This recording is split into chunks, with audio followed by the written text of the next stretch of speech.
I've always had friends who are older than me. And I could see a lot of them in the most successful careers, successful jobs, beautiful partners, whatever it was. But I saw a sense of lack of fulfillment, meaning and purpose in their lives.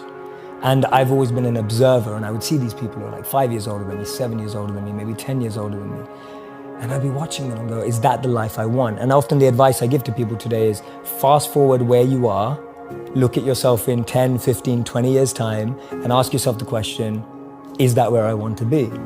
If you're in a company, look at the person who's 20 years ahead of you and ask yourself, is that where I want to be? If you're in a startup, look at where other startups have got to in similar roles and go, is that where I want to be?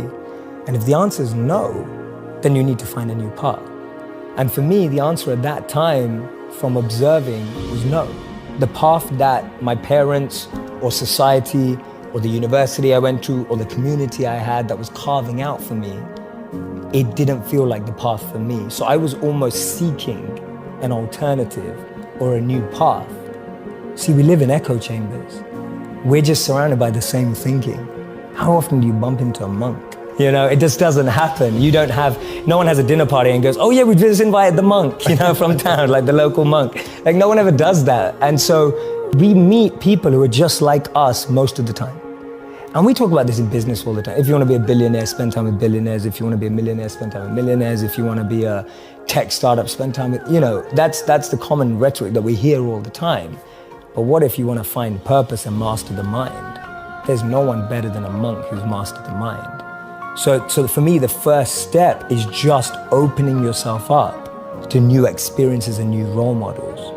Because most of us can't see ourselves in people, so then we try and fit ourselves into the boxes that we do see. And I mean, there's this beautiful quote that I've been saying it everywhere, and I wish I wrote it, but I didn't. So it's by a philosopher and writer named Cooley.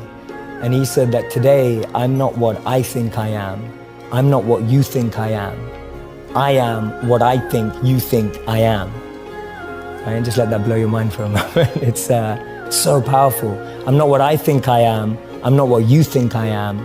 I am what I think you think I am. So we live in this perception of a perception of ourselves. Hence, my identity is made by what my parents think I should be. My identity is made up by what my college or university thinks I should achieve. While you're living in that bubble and that echo chamber, getting to what you really want to do is impossible because maybe that just doesn't fit. And I think so many people feel that way today, that they don't fit into the current education system. They don't fit with the 3 or 4 or 5 careers that you're taught exist. So that process of self-excavation and actualization first requires being exposed. You can't be what you can't see. If I never saw a monk, I would never have wanted to be a monk. If I never meet a billionaire, I wouldn't want to be one because I wouldn't know what that feels like. I don't know what it looks like. I don't know what it takes. And I think that's the biggest challenge of our society, that we're not exposed.